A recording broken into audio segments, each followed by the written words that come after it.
Magandang umaga mga ka-farmers. Nandito naman ulit sa Jones TV. Mag-update tayo sa tinanim kong sitaw. So ngayon mga ka-farmers, kung nakita nyo sa likuran ko, yan, ay malapit na po siyang mamunga. So yun po ang abang-abangan natin para i-update ko naman sa iyo kung ano ang maging resulta nito. Ano ang kalabasan nito, ano ang maging beneficiary nito mga ka-farmers. So yun po. Wag natin pabayan yung kwento natin dito, baka sabihin nyo naman na ganun-ganun na lang.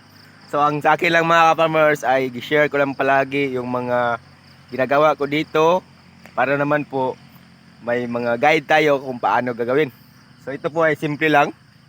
Konti lang naman ito mga ka-farmers kasi yung area natin dito mga ka-farmers ay konti lang.